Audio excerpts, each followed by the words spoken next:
People have no energy because mental diarrhea. You eat bad food and then try to stop diarrhea, it's not going to work. This much you do. Tonight before you go to bed, keep it down and go to bed. In a little while, if you simply sit here, things around you will reverberate.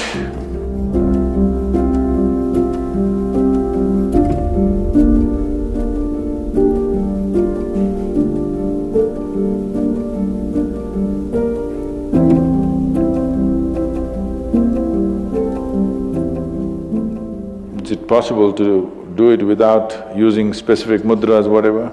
Yes. These are all small help, little assistance.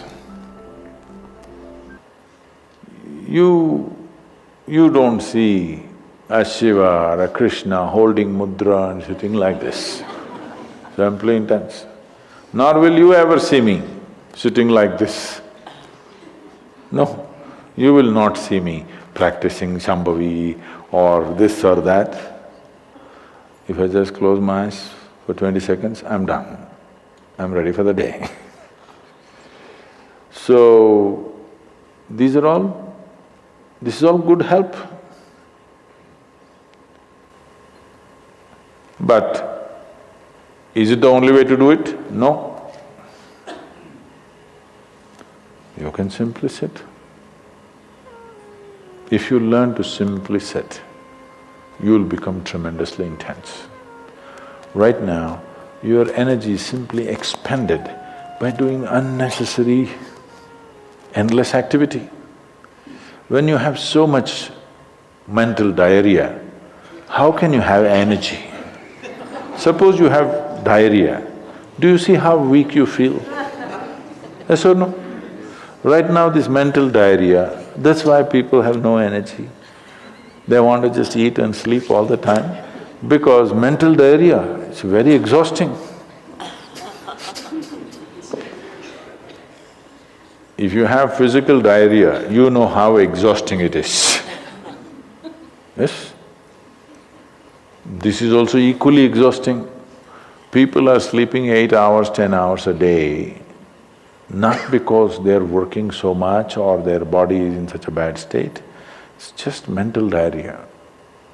If you stop the mental diarrhea, there's enough energy to make this very, very intense. Now how do I stop mental diarrhea? If you have diarrhea, physical diarrhea, what is the first thing to do? Huh? What?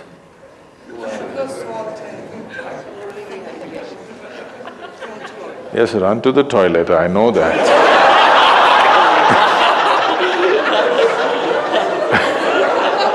I'm saying as a corrective measure, what's the first thing you do?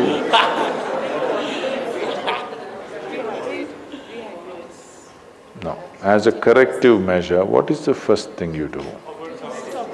First thing is stop eating, right? Yes or no? But diarrhea means in some way we've eaten something that the body doesn't want. It's trying to throw it out. Yes? You've taken something inside which the body doesn't like, it wants to throw it out. First thing is, stay away from food for some time. You eat bad food and then try to stop diarrhea, it's not going to work.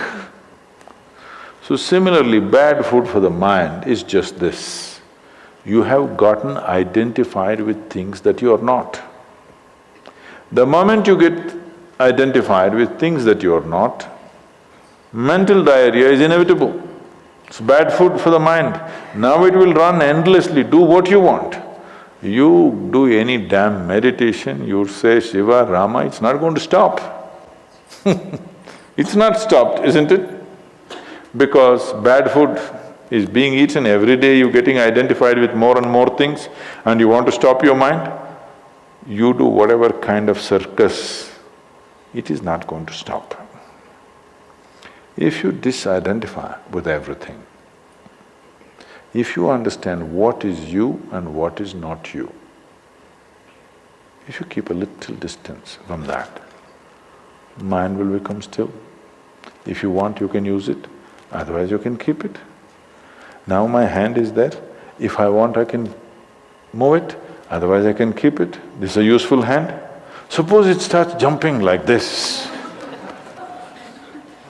You clearly know there is some kind of an ailment, isn't it? Yes or no? So if hand is jumping, you know it's an ailment. If mind is jumping, is it an ailment or no? The ailment has come because continuous wrong diet. You tell your mind that I am this, I am this, I am that, I am that. It's having diarrhea. You stop giving it wrong food. If you clearly see what… even if you do not know what is me, at least you know what is not me, isn't it? This much you do. Tonight before you go to bed, sit on your bed and sit down and discount everything that is not you. This house in which you're living, is this me? No. This loving parent or mother, father, wife or husband or child, they're wonderful, but is this me? No. Now these nice clothes I'm wearing, is this me? No. Now my body, I like it, but is this me? No.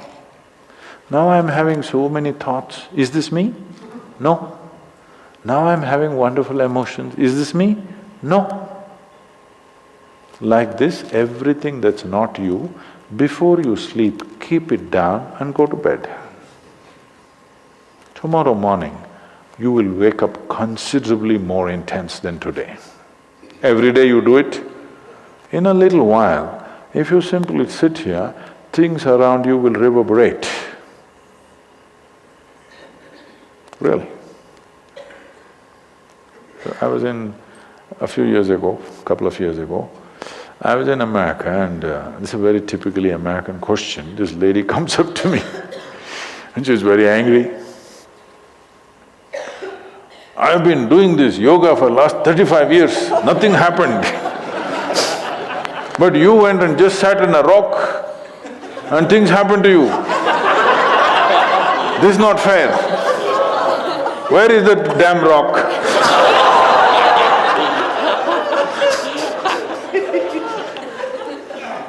She thinks it's the rock which did it.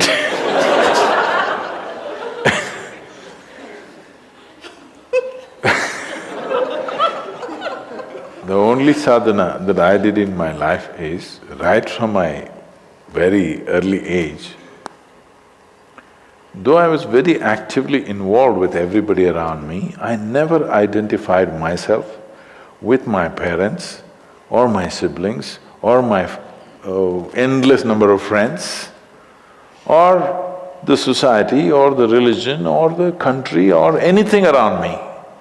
Never identified. Not that I was not involved, I was very involved, very active. Even today I'm very active and involved, but not identified. If you don't identify with anything, there is enough energy in this to become intense. See, I want you to understand, your life energy right now in this body, how many things it's doing here as you're sitting here? Hello, do you know the complexity of activity it is doing? Every cell in the body, your liver, your kidney, your damn spleen and all kinds of stupid things that we cannot even figure even today. Yes? Just see as you sit here, how many things this energy is doing. Obviously it must be intense to do all this. You are not able to experience it because of diarrhea. When you have diarrhea, that's how you feel, isn't it? Yes or no? So that's how it is. Stop the diarrhea. Stop eating bad food, diarrhea will stop. Once diarrhea stops, there's enough energy in this to sit here and reverberate.